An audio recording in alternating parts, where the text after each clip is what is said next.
سکون دل کی جستجو میں خوش آمدید۔ اس ویڈیو میں ہم اس بیزاری یا دوری کی کہانی سنیں گے جو آج کے دور میں انسانی روابط کو متاثر کر رہی ہے۔ یہ ویڈیو ہمیں یاد دلاتی ہے کہ محبت، دوستی اور ہمدردی کی خوشبو کو دوبارہ زندہ کرنے کی ضرورت ہے۔ ہمارے دلوں میں سکون کی تلاش، روح کی پرورش اور ایک دوسرے کے قریب آنے کی خواہش کو بھی اجاگر کیا گیا ہے۔ یہ ویڈیو آپ کو صوفیاء کی تعلیمات کے ذریعے محبت کا سفر طے کرنے کی ترغیب دے گی۔ آج کی بیزاری کا یہ عالم ہے کہ ایک آدمی نے دوسرے سے پوچھا، بھئی تم نے وہ کہانی سنی ہے؟ دوسرا شخص بیزار ہو کر جواب دیتا ہے، نہیں، میں نے دوسری کہانی سنی ہے۔ اس طرح بات وہیں دفن ہو جاتی ہے۔ کسی زمانے میں لوگ موسم کا حال بیان کر کے ایک دوسرے کے حالات جان لیتے تھے، ایک دوسرے سے تعارف کراتے تھے اور ایک دوسرے کے قریب آ جاتے تھے۔ محبت، دوستی اور ہمدردی کے پھول کھلتے تھے، لیکن آج کل کوئی انسان کسی دوسرے کے قریب آنا چاہے تو یوں محسوس ہوتا ہے جیسے خطرے کے قریب آ رہا ہے۔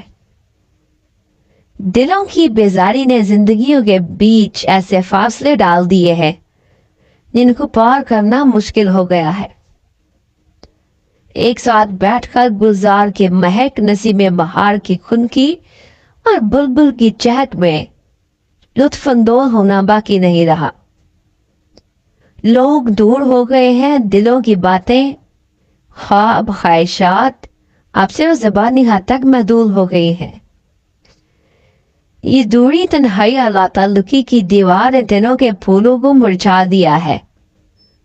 وہی دنیا جو کبھی محبت اور انسانیت کا گہوارہ تھی، اب اس بیزاری، مایوسی اور اکیلے پن کے جال میں جکڑی ہوئی ہے۔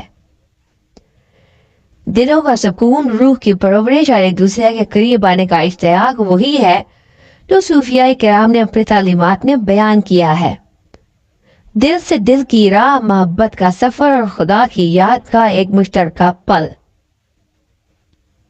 آئیے ہم اس بیداری کی دنیا میں ایک اور صوفی، ایک اور عاشق بنے جو دلوں کے فاصلے مٹائے، محبت کے دریا بہائے اور انسانیت کی خوشبو ہر سو پھیلائے، تاکہ ایک بار پھر ہم پھولوں کی مہک، بہار کی خنکی اور زندگی کی شیرینی کا لطف لے سکے۔